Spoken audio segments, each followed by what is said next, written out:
வணக்கம்,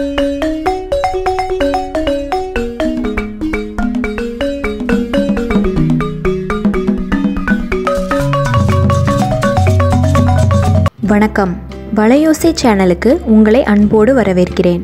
இந்த வீடியோவில் இன்றைக்கி நம்ம பார்க்க போகிறது ரொம்பவே ஹெல்த்தியான கிறிஸ்பியான வாழைப்பூ வடை. வாழைப்பூவில் நிறைய மருத்துவ குணங்கள் இருக்குது. எப்போவும் ஒரே மாதிரி கூட்டு பொரியல்னு செஞ்சிட்ருக்கிறதுக்கு கொஞ்சம் டிஃப்ரெண்ட்டாக இந்த மாதிரி வடை ஃபார்மில் நீங்கள் செஞ்சு கொடுத்தீங்கன்னா குட்டீஸும் விரும்பி சாப்பிடுவாங்க. நல்ல கிறிஸ்பியான ஸ்நாக்ஸாக இருக்கும். வீடியோக்குள்ளே போகிறதுக்கு முன்னாடி நம்ம சேனல் வளையோசையை நீங்கள் புதுசாக பார்க்குறதா இருந்தால் என்னுடைய மற்ற வீடியோஸையும் செக் பண்ணி பாருங்கள். உங்களுக்கு பிடிச்சிருந்துச்சுன்னா சப்ஸ்கிரைப் பண்ணிக்கோங்க, பெல் ஐக்கானையும் ப்ரெஸ் பண்ணிக்கோங்க. இப்போ வாங்க வீடியோக்குள்ளே போகலாம். ஃபஸ்ட்டு வாழைப்பூவை நம்ம க்ளீன் பண்ணி எடுத்துக்கலாம். இப்போது வாழைப்பூவை எப்படி க்ளீன் பண்ணலாங்கிறத பார்க்கலாம். இது வந்து பிகினர்ஸ்க்காக தான், நிறைய பேருக்கு தெரியறதில்ல, அதனால் இந்த கிளிப்பிங்கை ஆட் பண்ணியிருக்கேன். வாழைப்பூவில் இந்த நரம்பு மாதிரி இருக்கிற இந்த பகுதியையும் அப்புறம் கீழே அதுக்கு கீழே ஒரு இது அட்டாச் ஆகிருக்கு பாருங்கள், ஒரு மெம்ப்ரேன் மாதிரி வெங்காயம் மாதிரி இருக்கும் பார்க்குறதுக்கு, அதையும் நம்ம எடுத்துடணும். வாழைப்பூவில் நீங்கள் ஒவ்வொரு பூவாக எடுத்து க்ளீன் பண்ணிட்டு இருந்தீங்கன்னா டைம் ஆகும். இந்த மாதிரி ஒரு பஞ்சாக எடுத்துகிட்டு நீங்கள் கையில் வச்சு தேய்ச்சிங்கன்னா அந்த கொம்பு மாதிரி இருக்குது பார்த்திங்களா, அந்த கொம்பு வந்து தனியாக வெளியே வந்துடும். அதே மாதிரி அந்த கீழே இருக்கிற அந்த வெங்காயம் மாதிரி இருக்க அந்த மெம்ப்ரேனும் தனியாக வந்துடும். உங்களுக்கு எடுக்கிறதுக்கு ரொம்ப ஈஸியாக இருக்கும். பாருங்கள், இப்போ நான் இந்த பஞ்சில் உள்ள எல்லாம் க்ளீன் பண்ணி எடுத்து வச்சுருக்கேன். இப்போ இதை வந்து நம்ம கட் பண்ணிக்கலாம். நல்லா பொடிசாக கட் பண்ணிக்கோங்க. நெக்ஸ்ட்டு கடலைப்பருப்பு ஊற வச்சுக்கலாம். நான் இங்கே 100 கிராம் கடலைப்பருப்பு எடுத்திருக்கேன். இதை நல்லா வாஷ் பண்ணிவிட்டு 1 மணி நேரம் ஊற வச்சுக்கலாம். 1 மணி நேரம் ஆயிடுச்சு. கடலைப்பருப்பு நல்லா ஊறிருக்கு. இதை நம்ம வடைக்கு அரைச்சிக்கலாம். அரைக்கிறதுக்கு முன்னாடி 1 ஸ்பூன் அளவுக்கு இந்த ஊற வச்ச கடலைப்பருப்புலேருந்து எடுத்து தனியாக வச்சுக்கோங்க. வடை மாவெல்லாம் அரைச்சதுக்கப்புறமா இந்த கடலைப்பருப்பை நம்ம அது கூட சேர்த்துக்கலாம். இந்த மாதிரி முழு பருப்பு வந்து வடையில் சேர்த்து பண்ணும்போது வடை கடிப்படும் போது டேஸ்ட் நல்லாயிருக்கும். அதுக்காக இதை நம்ம சேர்க்குறோம். இப்போ உங்கள் காரத்துக்கு எவ்வளோ வேணுமோ அவ்வளோக்கு மிளகாய் வத்தல் சேர்த்துக்கோங்க. ஒரு சின்ன பீஸ் இஞ்சியும் 2 வெள்ளைப்பூடும் சேர்த்துருக்கேன்.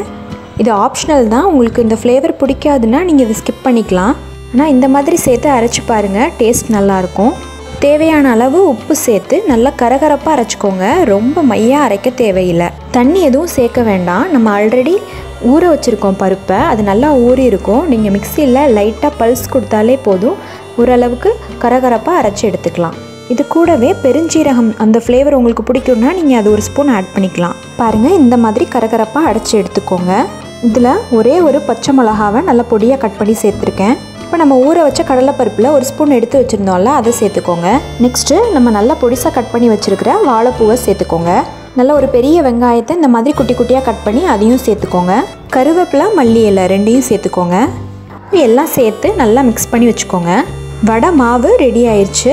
இப்போ நம்மளுக்கு எந்த சைஸில் வேணுங்கிறத பொறுத்து குட்டி குட்டி பால்ஸாக உருட்டி வச்சுக்கோங்க. ஆயில் நல்லா ஹீட் ஆனதுக்கப்புறமா இதை நம்ம வடையாக தட்டி போட்டு பொரித்து எடுத்துடலாம். நான் சின்ன சின்ன பால்ஸாக உருட்டி எடுத்து வச்சுருக்கேன். ஆயில் ஹீட் பண்ணியிருக்கேன். ஆயில் நல்லா ஹீட் ஆயிடுச்சு.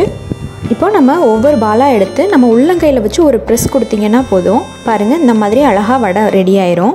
இதை அப்படி எண்ணெயில் ஃப்ரை பண்ணிடலாம்.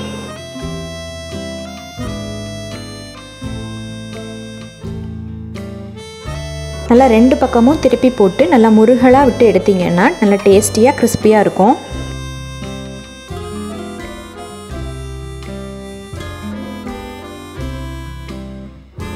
பாருங்கள், நல்லா முருகிருச்சு வடை. அவ்வளோதான், ரொம்பவே ஹெல்த்தியான கிறிஸ்பியான ஸ்நாக்ஸ் ரெடி ஆயிடுச்சு. ஹெல்த்தியான இந்த வாழைப்பூ வடையை நீங்களும் ட்ரை பண்ணி பாருங்கள். ட்ரை பண்ணி பார்த்துட்டு எப்படி இருந்ததுங்கிற உங்கள் கமெண்ட்ஸை கமெண்ட் பாக்ஸில் தெரியப்படுத்துங்க. இந்த வீடியோ உங்களுக்கு பிடிச்சிருக்கும்னு நினைக்கிறேன். உங்களுக்கு பிடிச்சிருந்துச்சுன்னா லைக் பண்ணிடுங்க. உங்கள் ஃப்ரெண்ட்ஸ் அண்ட் ஃபேமிலிக்கும் ஷேர் பண்ணிடுங்க. தொடர்ந்து நம்ம சேனல் வளையோசையில் வர வீடியோஸ் எல்லாத்தையும் நீங்கள் மிஸ் பண்ணாமல் பார்க்கணுன்னா நம்ம சேனல் வளையோசையை சப்ஸ்கிரைப் பண்ணிக்கோங்க. பக்கத்தில் இருக்க பெல் ஐக்கானை ப்ரெஸ் பண்ணி ஆல்ங்கிற ஆப்ஷனை செட் பண்ணிக்கோங்க. அப்போ தான் நான் போடுற வீடியோஸ் எல்லாமே உங்களுக்கு நோட்டிஃபிகேஷனில் தவறாமல் வரும். நன்றி.